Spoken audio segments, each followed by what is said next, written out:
Hello les filles et les garçons, j'espère que vous allez bien. Aujourd'hui, on se retrouve pour la création d'une petite recette de tonique pour la peau. Mais avant toute chose, on va analyser deux eaux toniques pour le teint aux multiples vertus et très fortement publicitées sur la toile par de nombreuses youtubeuses. Il s'agit de l'eau de beauté de Caudalie et la Clarifying Lotion de Clinique. Le gros souci avec les toniques, les eaux pour le teint, c'est qu'elles contiennent le plus souvent de l'alcool dénaturé qui est un asséchant cutané car il va détruire le film hydrolipidique de la peau et la laisser à nu sans sébum pour la protéger. Donc on va analyser la composition de l'eau de beauté de Caudalie. Donc elle est composée en majeure partie d'eau et d'alcool dénaturé bien entendu. Vient ensuite un hydrolat d'orange qui est plutôt bien, mais ensuite du parfum. Et par contre ce qui retient mon attention, c'est qu'on voit du potassium alum qui est tout simplement des sels d'aluminium d'origine végétale. Donc on peut se demander ce que ça fait là. Et pour finir, on a de la glycérine et une petite quantité d'actifs végétaux. Pour ce qui concerne la lotion de Clinique, quant à elle, est composée avant toute chose d'alcool dénaturé, n'est-ce pas? Donc vraiment pas top. Et ensuite vient un hydrolat d'amamélis qui est connu pour ses propriétés astringentes, tonifiantes, purifiantes, qui est très apprécié des peaux mixtes et grasses. On retrouve également de la glycérine qui sert ici également à adoucir le côté asséchant de l'alcool qui est présent en grande quantité. Et ensuite quelque chose aussi retient énormément mon attention, c'est le sodium borate. Ce sont des sels de bore qui sont classés toxiques pour la reproduction. Par la réglementation européenne depuis le 6 novembre 2008, ils devraient donc être interdits dans les cosmétiques mais tolérés à petite dose. Donc vraiment moyen. Pour conclure, dommage qu'il y ait autant d'alcool dans les compositions dites entre guillemets naturelles, quand seuls quelques simples hydrolats pourraient largement faire l'affaire. Vraiment dommage, et moi je vais vous proposer une alternative naturelle et bio à ces eaux pour le teint. Donc bienvenue dans cette recette. Donc depuis que j'utilise ce spray pour le teint, j'ai vraiment une peau qui est 1000 fois plus unifiée.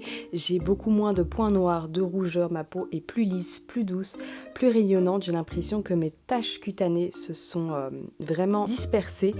Franchement, depuis que j'ai rajouté ça dans ma routine, et pourtant c'est tout simple à faire, ma peau va 1000 fois mieux. Donc pour commencer cette recette, il vous faudra de l'hélicryse italienne qui est connue pour ses propriétés circulatoires et cicatrisantes. Ça peut s'utiliser pour les peaux couperosées ou irritées et en cas de jambes lourdes. Il est très réputé pour ses bienfaits pour détoxifier l'organisme et on va en mettre 50% dans la contenance. Ensuite, on va utiliser de l'hydrolat de menthe fraîche, donc c'est un hydrolat rafraîchissant et qui va être utile pour resserrer les pores. Moi, je n'ai pas utilisé de menthe poivrée tout simplement car c'est interdit durant la grossesse. Donc je vais en mettre à peu près 20%. Et ensuite, je vais utiliser de l'hydrolat de rose de Damas, donc il est astringent, tenseur. C'est incontournable pour prévenir du vieillissement cutané. Il va purifier, rafraîchir, adoucir la peau.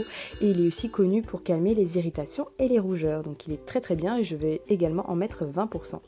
Ensuite, je vais mettre une dizaine de gouttes d'acide de fruits. Donc ils ont une action peeling. Ça va favoriser le renouvellement cellulaire, ça va lisser les rides, uniformiser le teint, éclaircir le teint, estomper les taches pigmentaires et les irrégularités de la peau. Donc ça c'est très très bien, je l'utilise, c'est un actif que j'utilise aussi souvent dans mes masques. Et ensuite je vais mettre de l'acide salicylique, donc qui va également stimuler le renouvellement cutané, lisser les imperfections, lutter contre les points noirs. Et ça va également aussi améliorer la conservation des produits aqueux puisque c'est un antibactérien. Et ensuite je vais finir par une dizaine de gouttes de petit houx.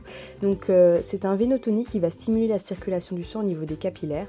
Il va diminuer les rougeurs du visage, il va décongestionner les poches, les cernes qui sont provoquées par une circulation paresseuse. Ensuite, pour les peaux grasses à mix, vous pouvez également rajouter une ou deux gouttes d'huile essentielle de tea tree qui est super bien pour les boutons, les choses comme ça. Et si vous ne supportez pas l'hydrolat d'hélicryse italienne car il a une odeur un peu forte, vous pouvez également ajouter 2 gouttes de parfum, ce que moi je vais faire.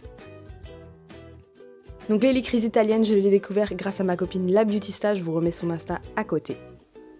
Et voilà, l'hydrolat est fini, vous pouvez l'utiliser soit en spray, soit sur un coton, après le démaquillage, le matin pour vous rafraîchir le teint. Si vous avez le teint un petit peu bouffi le matin, ça va vous aider justement à décongestionner tout ça et c'est vraiment super. Moi, je l'adore, j'en suis plus que fan.